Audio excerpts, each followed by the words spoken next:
interrogation of Al-Qahtani. Tapes of the measures used on him authorized by Rumsfeld. How do we know this?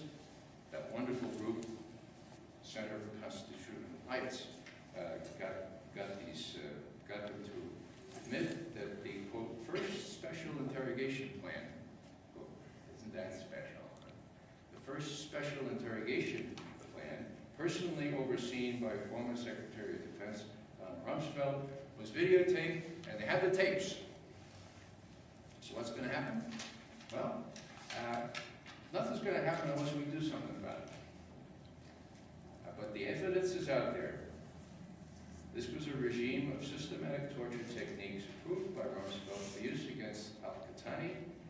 In a letter to his superiors reporting the possible abuse of men in U.S. custody, the Deputy Assistant Director of the FBI described Qahtani during this time as, quote, evidencing behavior consistent with extreme psychological trauma, talking to non-existent people, hearing voices, crouching in the corner of the cell, covered with sheet for hours on end. And it goes on here. The FBI was up in arms about all this. Anyhow, what's my point? Well, my point is that we get the idea that, you know, we can't really be successful, and so we can rant and rave and lose a lot of friends talking about how we feel about this, but will it work? Well, I'll tell you, it can work, and one person can make a difference.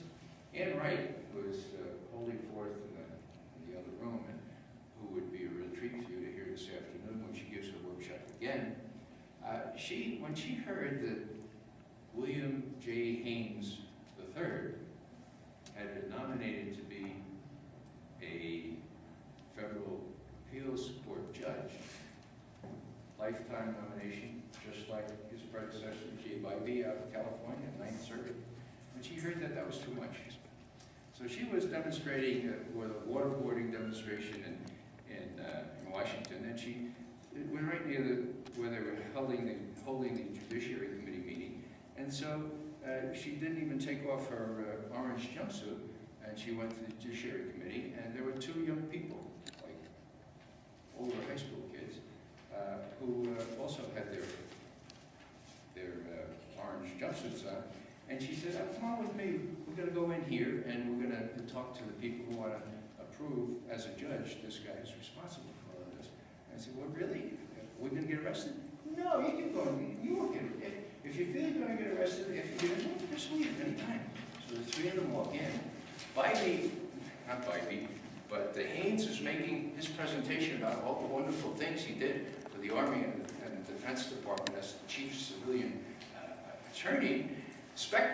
Arlen Specter, the head of the committee at the time, sees Ann Wright, gets enraged. She walks right up, stands behind Haynes, and when he says something like, and we have made the Army even more efficient, she says, you have prostituted my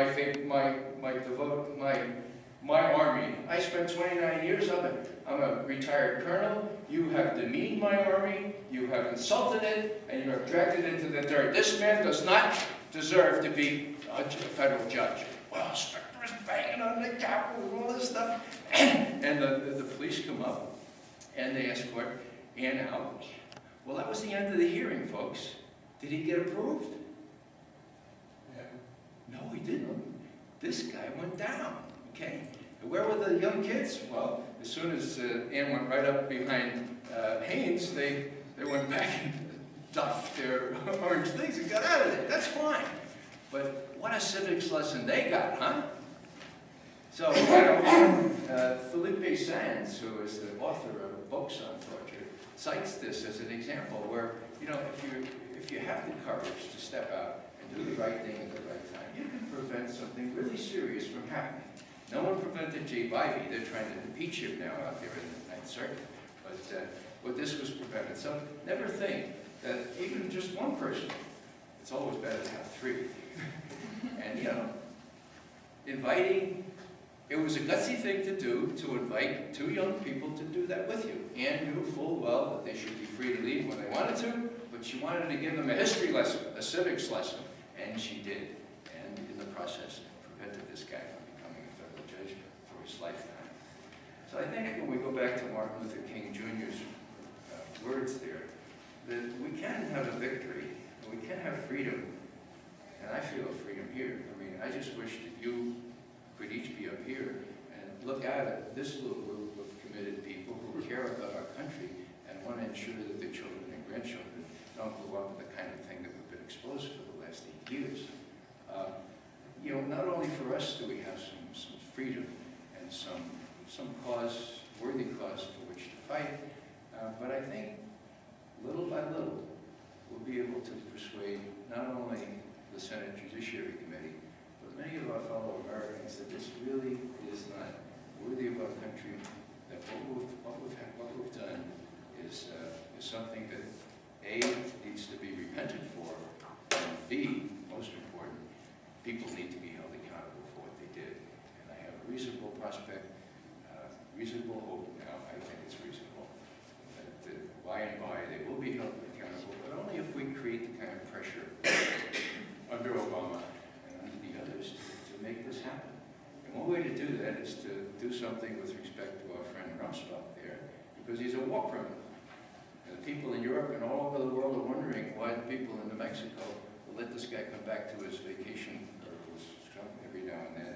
And people in Taos, if you're interested in doing this, I'm serious, if you're interested in doing this, let me know, because there are a couple of people that have already told me that they'd like to do something legal, and that citizens' arrests can be legal if you do it the right way. So let me have your name. Pardon? Who do you call? If you see him, who do you call Well, to the arrest? those are the kinds of details that we can work out together. Yeah, there was a hand up here, please. Yes. So, Ray, what's happening in the international front? I mean, have there been indictments in the international court at this point? I think that, well, international court we can diss because Bush refused to join it.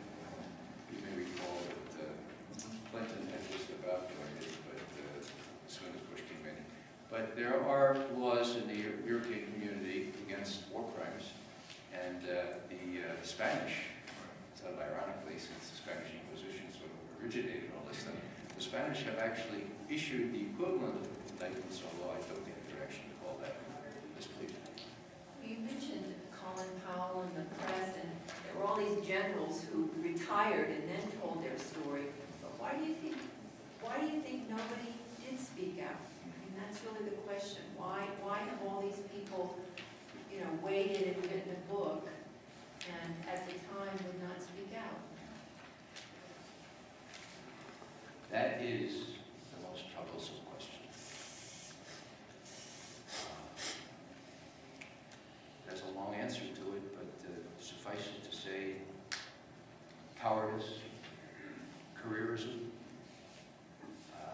a inability to weigh the relative merits of starting war against releasing classified information. Classified information is classified because it's to protect secrets. You know? Those people that knew that this was, all the people in the intelligence community knew this was just a put-up job. Not one of them in the U.S. stood up and said, this is cockamamie stuff. This is cockamamie. None of them did that. There was one, well, Joe Wilson wasn't in the intelligence, he did it later, but after the war started. Okay, I'm getting a signal that time's up here, but you need to pursue that, because a very enterprising young woman in London did, and a fellow in Australia quit from the Australian intelligence, and there were three foreign service officers, whom I respect greatly, who quit on principle, saying we're not going to be any part of this before the war. Okay? Yeah, please. Yeah, Ray, I'm troubled by you talking about a civics lesson and a history lesson. When General Karpinski spoke at the roundhouse, we had our meeting beforehand for the Veterans for Peace, and Ken said somebody should actually go to hear her speak. And so I went to the roundhouse to hear her speak. During the Second World War, I was guarding German because we never actually started, we never tortured, we never did anything like that. So I was troubled by the contrast. I asked her, do you think, General Karpinski, that racism may have been an element in why it was so easy to do the horrors that were